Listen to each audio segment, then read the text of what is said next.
করি সবাই ভালোই আছো। আমার সকাল সকাল দেখো ব্রেকফাস্ট মানে রেডি তো করতেই হবে আমাকে।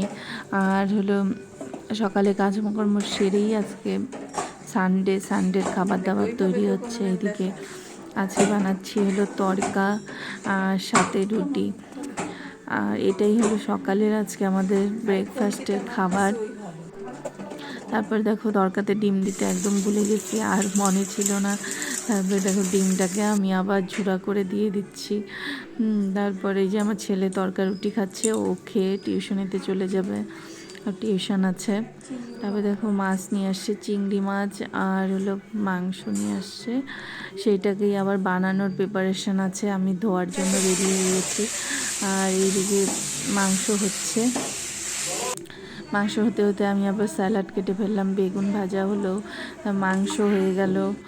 তারপর আর কি, ও চিংড়ি মাছ দিয়ে পটল আলু দিয়ে একটু রসার মতো করেছে, দিদি রান্না করেছে, আমি একটু হেল্প করেছি। আর পোলাওটা আমি রান্না করেছি। পোলাওটা দিদি বললো আমি পারবো না, তুই কর। তারপরে দেখো আমি পোলাও রান্না করছিলাম। আমি আবার বাজারে গিয়েছিলাম কালকে লক্ষ্মী পুজো, সেগুলো বাজার টাজার সব নিয়ে আসলাম, নিয়ে এসে আমি বানালাম। তারপরে দেখো ওরা বলছে পোলাও মাংস আগে খাবে, পোলাও মাংস আগে খাবে। আমি বললাম ঠিক আছে খেয়ে নে। তারপরে পোলাও মাংস দিয়ে দেখো ছেলে খাচ্ছে।